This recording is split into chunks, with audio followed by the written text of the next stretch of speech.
আল্লাহ রাব্বুল আলামিন পবিত্র কোরআনের সূরা শুরার 49 থেকে 50 নম্বর আয়াতের ভিতরে বলছেন, লিল্লাহি মুলকুস সামাওয়াতি ওয়াল আরদি ইয়াখলুকু মা ইয়াশাউ ইয়াহাবু লিমান ইয়াশাউ ইনাসাও ওয়া ইয়াহাবু লিমান ইয়াশাউ যুকুরা।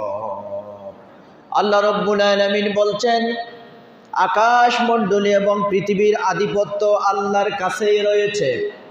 তিনি যা ইচ্ছে তাই সৃষ্টি করেন। তিনি যাকে ইচ্ছা তিনি তাকে কন্যা সন্তান দেন, আবার যাকে ইচ্ছা তিনি পুত্র সন্তান দেন, আবার যাকে ইচ্ছা তিনি ছেলেও দেন মেয়েও দেন, আবার যাকে ইচ্ছা তিনি ছেলেও দেয় না মেয়েও দেয় না, আজীবন বন্ধ্যাত্ব অবস্থায় রাখেন। আমার আল্লাহ রব্বুল আলামিন বলছেন, ইন্নাহু আলিমুন কদির, নিশ্চয় আমার আল্লাহ রব্বুল আলামিন সর্বজ্ঞ এবং সর্বশক্তিমান। সুবহানাল্লাহ।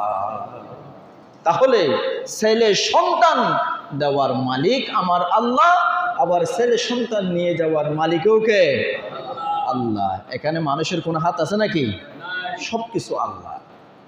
পিতা মাতার উপর সন্তানের কি কি অধিকার আছে?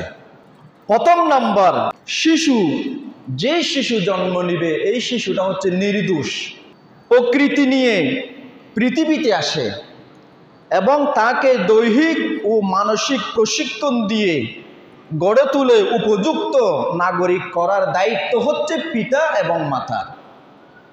একটা সন্তান সেই হিন্দু পরিবারে জন্ম নিক অথবা মুসলমান পরিবারে জন্ম নিক অথবা খ্রিস্টান পরিবারে জন্ম নিক, সেই তার পিতামাতা থেকে দেখে দেখে তাদের ধর্মের অনুসারী হয়ে যায়।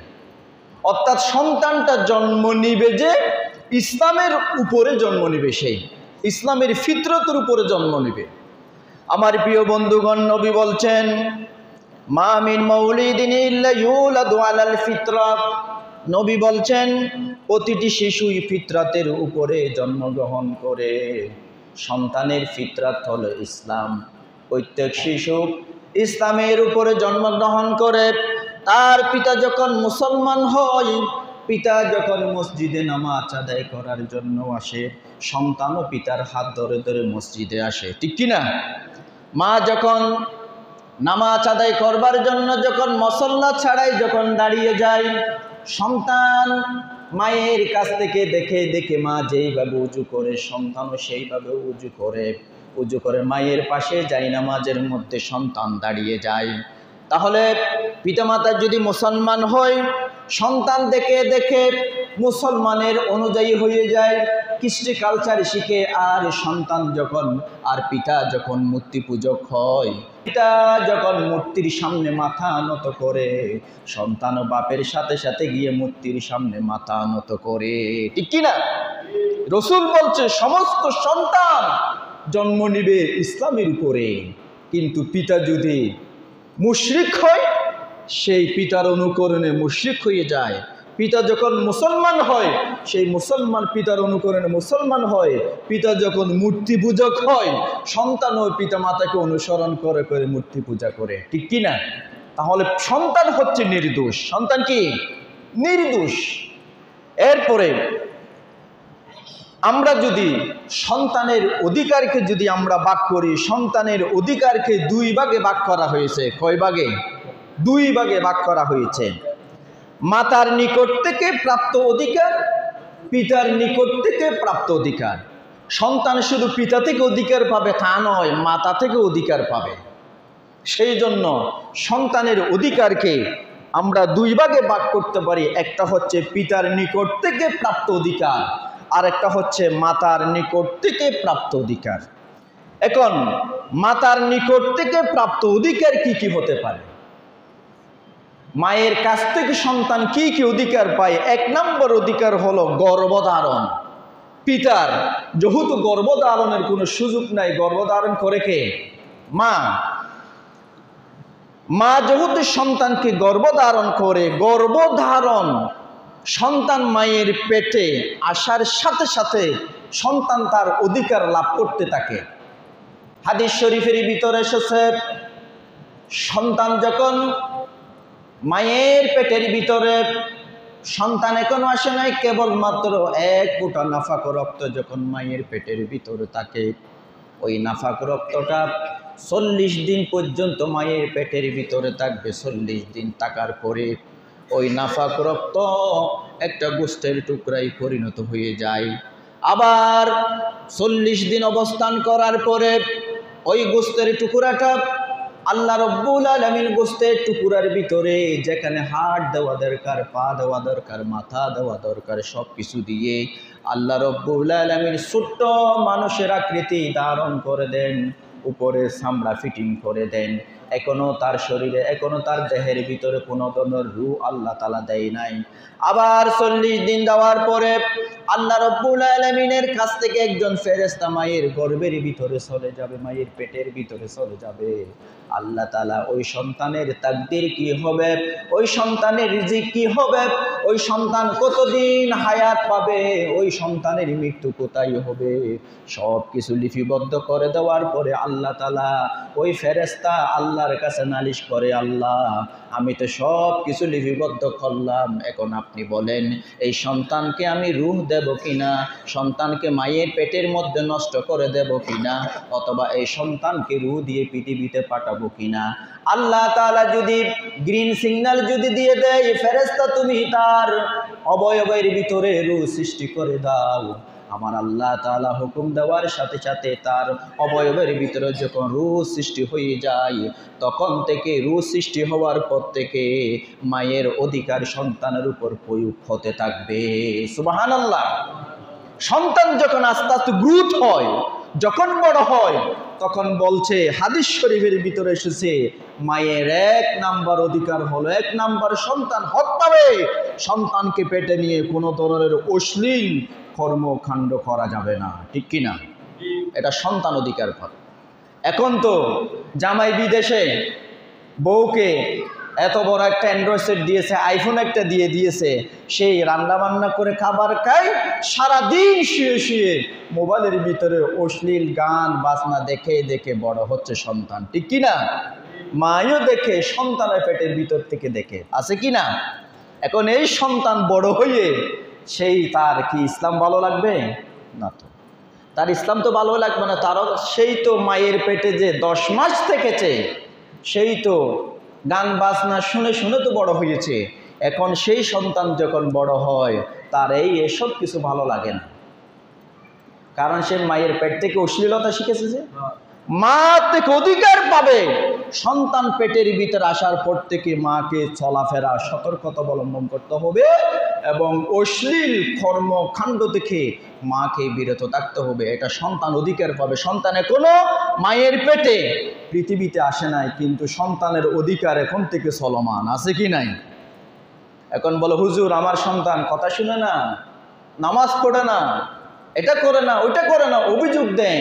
আপনার সন্তান যখন আপনার বউয়ের পেটের ভিতরে ছিল, তখন আপনার স্ত্রী ওই সন্তানের অধিকার পালন করেছে কিনা, এটা খেয়াল করতে হবে।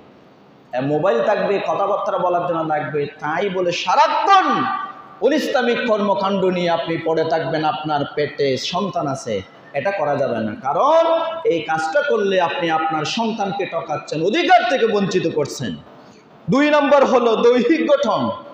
সন্তান মায়ের পেটের ভিতরে আস্তে আস্তে বড় হবে, ওই সময় মাকে চলাফেরার ক্ষেত্রে সতর্কতা অবলম্বন করতে হবে। চলাফেরার ক্ষেত্রে আমাদের মুরব্বীরা বলে, গর্ভধারণ মহিলাকে রাতে সন্ধ্যার পরে বাড়ি থেকে বের হতে দেয় না, আছে কি না? তারপরে বিভিন্ন ধরনের অনিষ্টকারী প্রাণীর বাতাস বাজলে নষ্ট হয়ে যাবে, বিভিন্ন ধরনের কথাবার্তা বলে। চলাফেরার ক্ষেত্রে, যানবাহনে যাতায়াতের ক্ষেত্রে সতর্কতা অবলম্বন করতে হবে। সন্তান মায়ের পেটে আছে, তখন থেকে অধিকার শুরু। এই সন্তানটা আল্লাহ তাআলা এত প্রসেসিংয়ের মাধ্যমে আল্লাহ তাআলা আপনাকে পেটে পর্যন্ত এনেছেন। আল্লাহ তাআলা চাইলে শুরুতে শেষ করে দিতে পারতেন, পারতে কি পারতো না? পারত। এত কিছু প্রসেসিংয়ের পর আল্লাহ তাআলা পেটের মধ্যে এনেছেন। এখন আপনাকে চলাফেরা করার ক্ষেত্রে সতর্কতা অবলম্বন করতে হবে। এটা সন্তান অধিকার পাচ্ছে কখন থেকে? মায়ের পেটের ভিতর থেকে সন্তান অধিকার লাভ করতে। চলাফেরার ক্ষেত্রে সতর্কতা অবলম্বন করতে হবে। মানসিক গঠন, সন্তানের মানসিক গঠন কেমন হবে? অনেক সময় সন্তানরা যখন মায়ের পেটের মধ্যে থাকে, মাকে যথাসম্ভব ঠান্ডা মেজাজে থাকতে হবে। কিভাবে থাকতে হবে? ঠান্ডা মেজাজে মাকে থাকতে হবে। কারণ মা যদি ঠান্ডা মেজাজ থাকে, সন্তান কি থাকবে? তার মানসিক গঠন হবে। আর মা যদি সবসময় প্রেসারে থাকে, দেখবে যে অনেক সময় বিজ্ঞান বলছে গর্ভকালীন সময়ে মা যদি খুব বেশি প্রেসারে থাকে, টেনশনে থাকে, বেশি রোগাক্রান্ত থাকে, ওই ছেলেটা, ওই সন্তানটা জন্ম নেওয়ার পরে সেই স্বাভাবিক প্রক্রিয়াই হয় না। অনেক সময় সন্তান ভালো কিন্তু তার ব্রেন সমস্যা আছে কি না? এটা কিন্তু গর্ভ থেকে শুরু হয়। সেই জন্য গর্ভধারিণী মাকে সন্তান পেটে নিয়ে তাকে মানসিক কোনো ধরনের চাপ সৃষ্টি করা যাবে না। এটা সন্তানের অধিকার শুরু হচ্ছে। এরপরে জন্ম পরবর্তী অধিকার হলো সন্তান যখন জন্ম নিবে, সন্তানকে 2 বছর দুধ পান করাতে হবে। কমপক্ষে কয় বছর? 2 বছর। মেয়েদেরকে 2.5 বছরও পান করায়, এটাও কোরআনে আছে। তাহলে কমপক্ষে সন্তানদেরকে 2 বছর দুধ পান করাতে হবে। কয় বছর? 2 বছর। আল্লাহ রব্বুল আলামিন কোরআনে কারীমের সূরা বাকারার 233 নম্বর আয়াতের ভিতরে বলছেন, ওয়াল ওয়ালিদাতু ইউরদি'না আওলাদাহুন্না হাওলাইনি কামিলাইনি লিমান আরাদা আন ইউতিম্মার রাদাআ।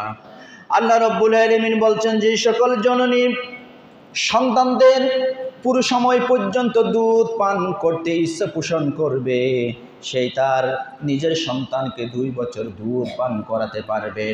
মায়ের যদি কোনো অসুখ না থাকে, মায়ের যদি কোনো সমস্যা না থাকে, তাহলে সন্তানকে 2 বছর দুধ পান করাতে হবে। কারণ মায়ের দুধের ভিতরে আল্লাহ রব্বুল আলামিন সন্তানের ব্রেন শার্প করার, তার মানসিক গঠন ভালো হবার, সন্তান সুস্থ রাখার সমস্ত উপাদান আল্লাহ রব্বুল আলামিন মায়ের স্তনের ভিতরে সন্তানের জন্য ভিটামিন দিয়ে দিয়েছে। সুবহানাল্লাহ। এটা অধিকার। অনেক সময় দেখে আমার সন্তানটা ছোটবেলায় দুধ পান করতে পারে নাই, হয়তো তার মানসিক সমস্যা। অনেকে এরকম বলে কি বলে না? মায়ের পেটের ভিতরে আসার পর থেকে অধিকার শুরু হবে, এমনকি তাকে 2 বছর দুধ পান করাতে হবে। যদি মায়ের কোনো ভয়ঙ্কর কোনো ধরনের সমস্যা না থাকে, 2 বছর দুধ পান করাতে হবে। এটাও কিন্তু সন্তান মায়ের কাছ থেকে অধিকার পায়। 2 নম্বর হলো স্নেহের পরশে লালন পালন করা। প্রত্যেক মা বাবা তো সন্তানকে স্নেহের পরশে লালন পালন করে। তবে আল্লাহ রসুল বলছেন, রসুল ইসলাম একদিন হযরত হাসান বিন আলী অর্থাৎ হযরত হাসানকে আল্লাহ রসুল একদিন চুমো দিলেন। কি দিলেন? উনি তো প্রায় সময় চুমো দেন, আদর করে নাতিদেরকে। একদিন তিনি চুমো দিতে গিয়ে, আদর করতে গিয়ে একজন সাহাবী দেখে ফেলল।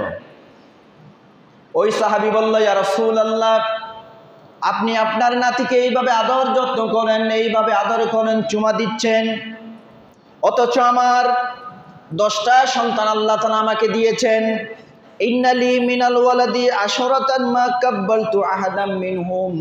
আল্লাহ তাআলা আমাকে 10টি সন্তান দিয়েছেন, 10টা ছেলে মেয়ে আল্লাহ তাআলা আমাকে দিয়েছেন। আমি কোনোদিন আমার ছেলে মেয়েকে একটা চুম্বন করি নাই, একটা চুমা দিই নাই। আমার নবী বলছেন, ইন্নাহু মান লা ইয়ারহাম লা ইউরহাম। যেই ব্যক্তি ছেলে সন্তানদেরকে দয়া করে না, আদর করে না, মোহাব্বত করে না, আল্লাহ রব্বুল আলামিনের কাছ থেকে ওই ব্যক্তি দয়া প্রাপ্ত হয় না। নাউজুবিল্লাহ। আল্লাহ রসুল বলছে, যেই ব্যক্তি কাউকে দয়া করে না, ওই ব্যক্তির উপর আল্লাহ তাআলা দয়া দেখায় না। সুতরাং তুমি যদি তোমার সন্তানকে আদর না করো, চুম্বন না করো, তাহলে তুমিও আল্লাহর পক্ষ থেকে, রহমত থেকে বঞ্চিত হলা। ঠিক কি না? এরপরে সন্তান যখন একটু বড় হবে, সন্তানকে মা প্রথমে প্রাথমিক জ্ঞান শিক্ষা দিবে। মা কে দিবে? যে মা। প্রাথমিক জ্ঞান, প্রাথমিক শিক্ষা যেটা দেবে সেটা দিবে যে মা। সন্তান যখন আস্তে আস্তে কথা বলতে শিখে, সন্তান প্রথমে তার মুখ থেকে শুরু হয় মা শব্দ। কি শব্দ? মা। সন্তানের মুখের প্রথম শব্দ হচ্ছে মা, এরপরে বাবা, অন্য কিছু। তাহলে ইসলাম বলেছে প্রাথমিক যেটা জ্ঞান সেটা দেবে যে প্রথমে মা দেবে, যে পিতা নয়। পিতা বিদেশে থাকে, চাকরি বাকরি করে, সেই সকালবেলা চলে যায় তখনও সন্তান ঘুমে, যখন সে রাতে চাকরি বাকরি শেষ করে আসে তখনও সন্তান ঘুমে। এই ধরনের আছে কি নাই? অফিসে চাকরি করে, তার ডিউটি তার বাড়ি থেকে 20 কিলোমিটার দূরে। এখন তার অফিস যদি 8টা থেকে শুরু হয়, তাকে মিনিমাম 1 ঘন্টা 1.5 ঘন্টা হাতে নিয়ে বাড়ি থেকে বের হতে হবে না? এখন 7টা বাজে সে যদি বাড়ি থেকে বের হয়, 7টার সময় তো সন্তান ঘুমে থাকে, তাকে কি থাকে না? আবার অফিস শেষ হয় মনে করেন বিকেল 5টায়, যানজট, সে আস্তে আস্তে 2-3 ঘন্টা চলে যায়, এখানে এসেছে সে রাতের 8টায় এখানে এসেছে বাড়িতে, তখনও তো সন্তান ঘুমাই যায়। সারাদিন বাপকে তো দেখার আর সুযোগ হয় না, হয় কি হয় না? এই ধরনের অসংখ্য চাকরিজীবী আছে, শুধু শুক্রবার একদিন পাও, তাও সেটা পর্যাপ্ত না। বিভিন্ন অনুষ্ঠানাদিতে নিজের কিছু কাজকর্ম করতে করতে এই শুক্রবারটা চলে যায়, শনিবারটা চলে যায়। তাহলে সারাক্ষণ সন্তান থাকে মায়ের সাথে। কার সাথে থাকে? সারাক্ষণ মায়ের সাথে থাকে। সেই জন্য ইসলামের প্রাথমিক জ্ঞান, প্রাথমিক শিক্ষা দান করবে মা। এখন আসেন হাদিস থেকে কি শোনাচ্ছি। আমার প্রিয় বন্ধুগণ, নবী বলছেন, আল মারআতু রাইয়াতুন আলা বাইতি জাওজিহা ওয়া ওয়ালাদিহি ওয়া হিয়া মাসউলাতুন আনহুম। আমার নবী হাদিস বর্ণনা করার ক্ষেত্রে পিতার কথা বলে নাই, মায়ের কথা বলেছে। আমার রসুল বলছেন, স্ত্রীরা নিজের স্বামীর ঘর এবং তার সন্তানের রক্ষণাবেক্ষণের হেফাজত করবে, সে তাদের সম্পর্কে জিজ্ঞাসিত হবে। আপনার স্বামী চাকরি বাকরি করে, টাকা ইনকাম করে, সারাদিন ব্যবসার খাতিরে বাহিরে থাকে, আপনি আপনার পরিবারকে যেইভাবে রক্ষণাবেক্ষণ করবেন, স্বামীর সংসারকে রক্ষণাবেক্ষণ করবেন। সুতরাং স্বামীর সন্তান যে আপনার সন্তান, আপনার সন্তানকে আপনি ইসলামের প্রাথমিক জ্ঞান আপনি শিক্ষা দিবেন। কারণ কিয়ামতের ময়দানে আল্লাহ রব্বুল আলামিন সন্তানের রক্ষণাবেক্ষণের দায়িত্ব সম্পর্কে আল্লাহ তাআলা স্বামী থেকে জিজ্ঞেস করবে না। সর্বপ্রথম আল্লাহ তাআলা প্রত্যেক স্বামীর স্ত্রীদের কাছ থেকে আল্লাহ তাআলা প্রশ্ন করবে। সুবহানাল্লাহ। কোন ধরনের স্বামীকে ইসলামের প্রাথমিক জ্ঞানের প্রশ্ন আল্লাহ তাআলা করবে না, প্রথমে জিজ্ঞাসা করবে স্ত্রীদের কাছ থেকে। কারণ স্ত্রীরা সব সময় তার সন্তানের কাছেই থাকে, ঠিক কি না? এরপরে তাহলে এগুলা হচ্ছে মায়ের কাছ থেকে সন্তান অধিকার পাবে। যে এখন পিতার কাছ থেকে প্রাপ্ত কি কি অধিকার হতে পারে? পিতার কাছ থেকে প্রথমে পিতা কাছ থেকে সন্তান অধিকার পাবে। 1 নাম্বার হলো সন্তানের জন্য পূর্ণবতী মায়ের ব্যবস্থা করা। আপনি এখনো বিয়ে করেন নাই, বিয়ে করতে চাচ্ছেন, বউ দেখতেছেন, আপনি বিয়ে করেন নাই, সন্তান তো অনেক দূরের কথা, কিন্তু তখন থেকে সন্তান আপনার কাছ থেকে অধিকার পাচ্ছে যে আপনি যে আমাকে একটা মা দিচ্ছেন, সেই মাটা আসলে পূর্ণবতী কিনা, ভালো কিনা। বুঝেন না মনে হয় কথা? আপনার সন্তান তো অনেক দূরে, এখন আপনি বিয়ে করবেন, আল্লাহ দিলে হয়তো 2 বছর পর 1 বছর পরে সন্তান দিবে। সন্তান হওয়ার আগ থেকেই আপনি যেই আপনার স্ত্রী নির্বাচন করবেন, ওই স্ত্রী নির্বাচন করতে গিয়ে আপনাকে ভালো মানের একজন পূর্ণবতী স্ত্রী আপনাকে নির্বাচন করতে হবে। সন্তান আপনার কাছ থেকে এই অধিকারটা পায়। আপনি যদি একজন দাসীকে যদি বিবাহ করেন, তার কৃষ্টি কালচার তো দাসীর মতো হবে। হযরত উমরের যুগে একজন ব্যক্তি তার সন্তানকে নিয়ে হযরত উমরের দরবারে আনলো, আমিরুল মুমিনিন, আমার সন্তান আমার কথা শুনে না, আমার সন্তান সবসময় আমার প্রতিবেশীর সাথে ঝগড়া করে, আমার কথা শুনে না, আমি বললে একটা সে করে আরেকটা। সন্তানের এই কষ্ট আমি সহ্য করতে না পেরে আমি আপনার কাছে আনলাম, আপনি একটু আমার সন্তানের জন্য দোয়া করে দেন অথবা তাকে একটু নসিহত করেন। তখন আল্লাহ রাসূল সন্তানকে ডাকলেন, এটা তোমার আব্বা, কথা শুনতে হবে। তখন ওই সন্তান বলল, আমিরুল মুমিনিন, আমার পিতা আমার কাছ থেকে যে অধিকার পাবে বুঝলাম, আমি আমার পিতা থেকে কোনো অধিকার পাবো কি না? তখন হযরত ওমর বললেন, হ্যাঁ অবশ্যই পাবে। তাহলে যদি পেতে চাই কি অধিকার? প্রথমে তোমাকে একটা ভালো মা উপহার দেওয়া তোমার পিতার দায়িত্ব। তাহলে বলেন আমিরুল মুমিনিন, ঘটনা তো এখানে, আমার পিতা বিবাহ করেছে একজন দাসীকে। কাকে? একজন দাসীকে আমার পিতা বিবাহ করেছে। দাসীর চরিত্র আর কেমন হতে পারে? আমার পিতা তো আমাকে একটা ভালো মা উপহার দিতে পারে না, একজন দাসীকে তিনি বিবাহ করেছেন, তাহলে তার চরিত্র কি হতে পারে? এখন তাহলে বুঝেন, আপনি যেটাকে বিবাহ করেছেন, যাকে আপনি আপনার বাড়িতে এনেছেন, তার চরিত্র কি কখনো খোঁজ নিয়ে দেখেছেন? তার চরিত্র কেমন, সে কোন বংশের মেয়ে, একটু কি খোঁজ নিয়ে দেখেছেন? সুতরাং তার চরিত্র যেই রকম হবে, সন্তানের চরিত্র তাই হবে। অধিকাংশ সময় পিতার চাইতে মায়ের স্বভাব বেশি পায় সন্তানে, ঠিক কিনা?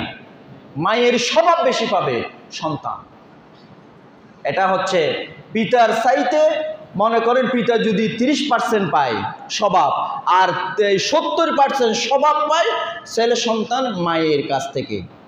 সেই জন্য আপনি আপনার স্ত্রী নির্বাচন করার সময় আপনাকে খেয়াল করতে হবে, আমি আমার ছেলের জন্য যে বউটা আনতেছি, আমার যে নাতি নাতনি হবে তারা কেমন হবে, সেটা খেয়াল করে আপনাকে আপনার ছেলের বউ আপনাকে নির্বাচন করতে হবে, ঠিক কিনা?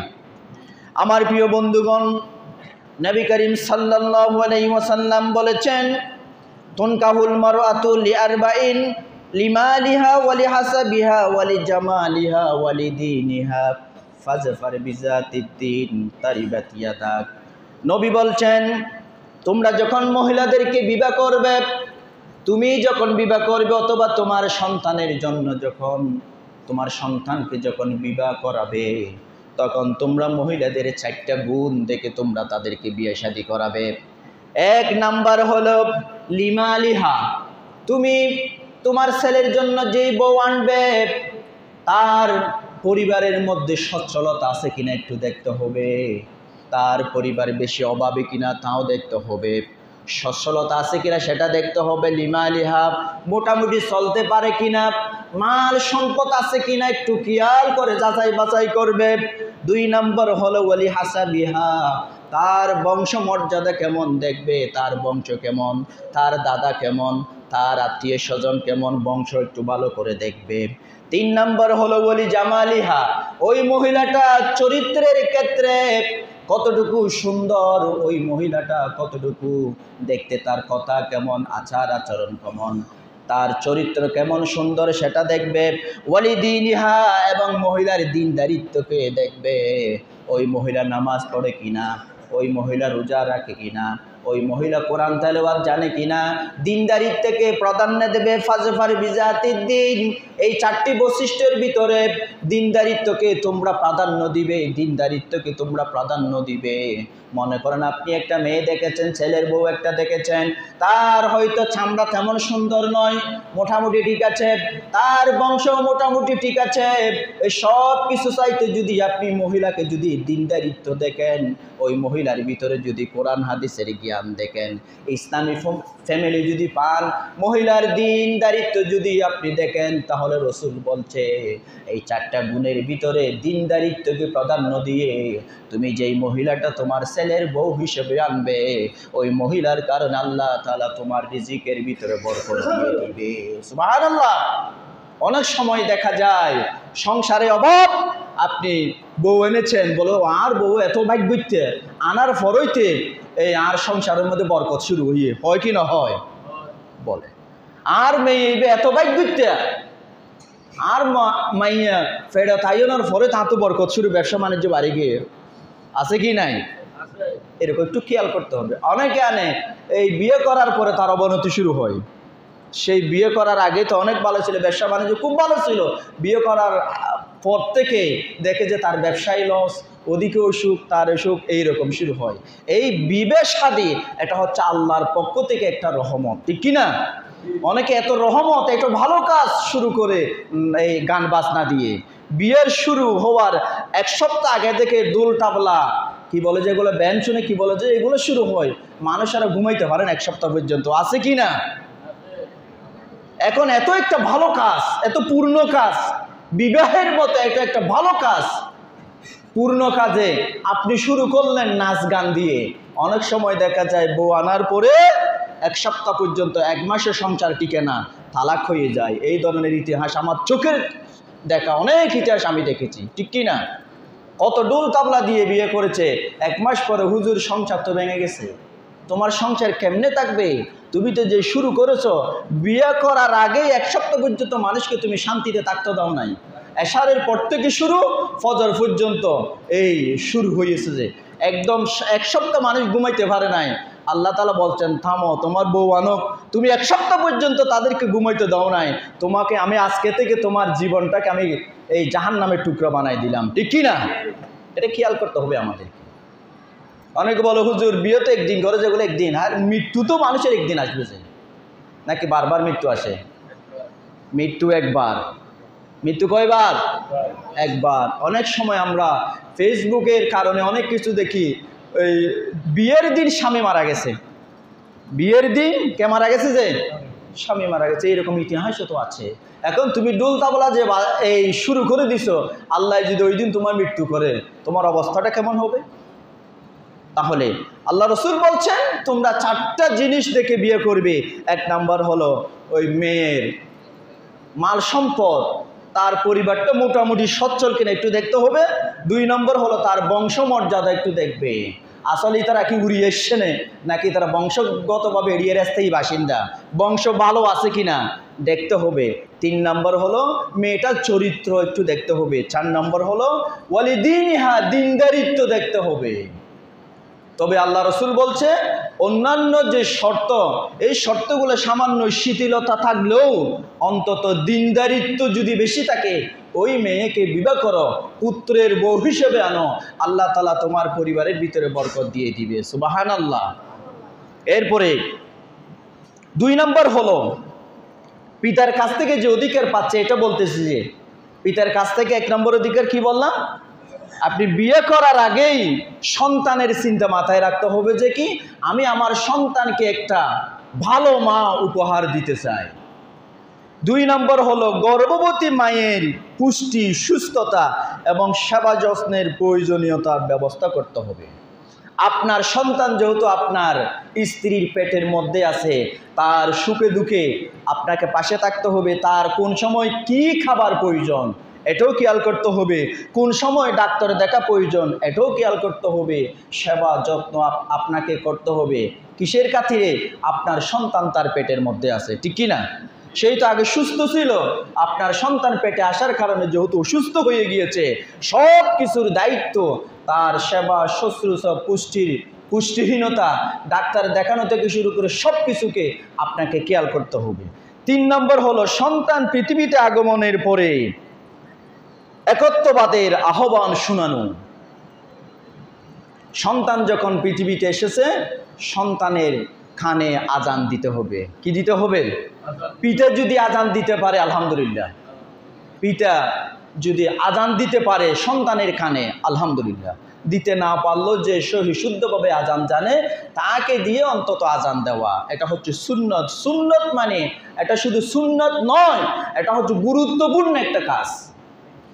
নবী করিম সাল্লাল্লাহু আলাইহি ওয়াসাল্লাম বলেছেন, হযরত আবু রাফি থেকে হাদিস বর্ণিত হয়েছে, তিনি বললেন আমি দেখেছি হযরত ফাতিমা রাদিয়াল্লাহু তাআলা আনহার গর্ভ থেকে যখন হযরত হাসান যখন পৃথিবীতে যখন আসলেন, আমি দেখলাম আমার রসুল নিজের নাতিকে সামনে নিয়ে, আমার রসুল মসজিদে আজানের জন্য, মসজিদে নামাজের জন্য যেইভাবে আজান দেওয়া হয়, আমার রসুল হাসানকে সামনে নিয়ে সেইভাবে আজান দিয়েছে, আমি নিজের চোখে দেখেছি, সুবহানাল্লাহ। যেখানে নিজের নাতির জন্য আমার রসুল বিশ্ব নবী আজান দিলেন, এত চমৎকারভাবে তিনি আজান দিলেন। আজান দেওয়ার পরে আমার রসুল যখন আজান দিলেন, হযরত হাসানের একখানে আজান দিলেন আর একখানে ইকামত দিলেন। সুতরাং কোনো কাজকর্ম না করে সন্তান যখন পৃথিবীতে ভূমিষ্ঠ হবে, সন্তানকে একটু তার রক্ত মাখা শরীরটা মুছে দিয়ে যত সম্ভব তাড়াহুড়া করে আগে বাগে আজান দিতে হবে, ঠিক কি না? এরপরে হচ্ছে তাহানিক করা। সন্তানকে আজান দেওয়ার পরে কিছু খেজুর অথবা চিনি কিছু সন্তানের মুখে লাগিয়ে দেওয়া, এটাকে বলা হয় তাহানিক। হযরত আবু মুসা আশআরী থেকে হাদিস বর্ণিত হয়েছে, আমি আমার সন্তান যখন জন্ম নিল, আমার সন্তানকে আমি রসুলের দরবারে নিয়ে গেলাম। আজান দেওয়ার পরে আমার সন্তানের আজান তো আমি নিজেই দিয়েছি এবং আমার রসুলের দরবারে নিয়ে গেলাম। আল্লাহ রসুল আমার সন্তানকে কাছে নিয়ে সামান্য একটা খেজুরের টুকরা চিবিয়ে আমার সন্তানের মুখের মধ্যে লাগাই দিলেন এবং সন্তানের জন্য দোয়া করলেন। এই দোয়ার বরকতে আমি দেখলাম আমার সন্তান যে সময় থেকে আমার রসুল তাহানিক করেছে, সামান্য খেজুরের টুকরা চিবিয়ে দিয়েছে, ওই সন্তান ওই সময় থেকে আমার সন্তানের অগ্রগতি আমি দেখতে পেয়েছি। সুবহানাল্লাহ। আরও তো রসুল দিয়েছে। কে দিয়েছে? রসুল দিয়েছে। তাহলে তাহানিক করাতে হবে। কি করাতে হবে? তাহানিক করাতে হবে। অনেক সময় বলে না, মানুষের বাসায় যদি সৌন্দর্য না থাকে বলে যে এই ইতে ওই বর্ষ ইতার হয়তো মিষ্টি না হবাই ভাল্লার, বলে কি বলে না? মুখের বাসা এত খারাপ, কথা বলতে পারে না, এত খারাপ মুখের বাসা, বলে যে ইতে ওই পর ইতার হয়তো মিষ্টি না হবাই ভাল্লার, এটাকে বলা হয় তাহানিক। আপনি সামান্য মিষ্টি অথবা চিনি অথবা খেজুরের একটা টুকরা যদি সামান্য যদি দিয়ে দেন, এটাকে বলা হয় তাহানিক। এরপরে সুন্দর নাম রাখতে হবে। কি রাখতে হবে? সুন্দর 7 দিনে অথবা যা পারেন সুন্দর নাম রাখতে হবে। এরপরে আকিকা করতে হবে। কি করতে হবে? পারলে আকিকা করবেন, না পারলে তো এটা তো কোনো জবরদস্তি নাই। আপনার টাকা নাই, চলতে পারতেছেন না, আপনার 2টা সন্তানের জন্য আকিকা হলে 2টা ছাগল লাগবে। তবে আকিকা হচ্ছে 7 দিনের মাথায় আকিকা করতে হবে। কয় দিনের মাথায়? 7 দিনের মাথায় আকিকা করবেন। আদব কায়দা খতনা করাতে হবে। সন্তান যখন একটু নড়াচড়া করে খতনা করাতে হবে, আদব কায়দা শিক্ষা দিতে হবে এবং ইসলামের জ্ঞান তাকে শিক্ষা দিতে হবে। এরপরে সমতা বিধান করতে হবে। আপনার সন্তান 5টা থাকলে 5টা সন্তানের সমতা বিধান করতে হবে। একজনের জন্য 1খানি জমিন কিনলেন, আরেকজনের নামে 8খানি কিনলেন, এটা তো সমতার হলো না, ঠিক কি না? আপনার 5খানি জমিন আছে, একজনকে আপনি সমান দিলেন, আরেকজনকে দেখতে পারলেন না, তাকে ওই ভাইদের অর্ধেক আপনি দিলেন, এটা সমতা হলো না। এটার কারণে আল্লাহ তাআলার কাছে আপনাকে জবাবদিহি করতে হবে, ঠিক কি না? এটা বলে শেষ করতেছি। আল্লাহ রসুলের দরবারে একজন সাহাবী এসে বলল, ইয়া রাসূলুল্লাহ, আমি আমার সন্তানকে এই জিনিসটা দিয়েছি, আমি আপনাকে সাক্ষী রাখলাম। কি রাখলাম? যে আমি আপনাকে সাক্ষী রেখেছি, সেই জিনিসটা আমি আমার সন্তানকে দিয়েছি। আল্লাহ রসুল বলছো, তোমার সন্তান কয়জন? বলে, আমার সন্তান 4 জন অথবা 5 জন। বলল, তুমি কি এই জিনিসটা কি তোমার অন্যান্য সন্তানকে দিয়েছো? তখন বললো, ইয়া রাসূলুল্লাহ, আমি তো তাদেরকে দিই নাই। তাহলে তোমার এই বাজে চিন্তার এটার জন্য তুমি আমার কাছে আসবেও না, আমি সাক্ষীও হব না। তুমি যদি বলো আমার 5টা সন্তানকে আমি 5টা জিনিস দিয়েছি, ইয়া রাসূলুল্লাহ আপনি সাক্ষী থাকেন, তখন আমি সাক্ষী থাকতে পারবো। একজনকে দিলে আরেকজনকে দিলে না, এই সাক্ষী আমি হতে চাই না। কারণ এই সাক্ষী হলে আমি আল্লাহর কাছে আমি রসুলকেও জবাবদিহি করতে হবে, ঠিক কি না? সমতা বিধান করতে হবে সন্তানের ক্ষেত্রে। এরপরে সর্বশেষ ভালো সন্তান যখন হবে, এই ভালো সন্তান আপনার জন্য দোয়া করবে। আমি যে কথাগুলো বললাম একটু তাড়াহুড়ো করে বলেছি, কারণ সময় কম। এগুলো অনেক হাদিসের রেফারেন্স আছে। আমি সময়ের আলোকে অন্তত মূল কথাগুলো বোঝানোর জন্য চেষ্টা করলাম। আমাদের ছেলে মেয়ে, আমরা তো শুধু পিতা মাতার হকের কথা শুনি, কিন্তু পিতা মাতা থেকে যে সন্তান হক পাবে এটা আমরা কয়জনে জানি? এগুলো একটু আমাদেরকে খেয়াল করতে হবে। আল্লাহ তাআলা আমাদের সকলকে আমাদের ছেলে সন্তানের পর্যাপ্ত অধিকার আমরা যাতে আদায় করতে পারি সেই তৌফিক আল্লাহ তাআলা দান করুক। জোরে বলেন আমিন।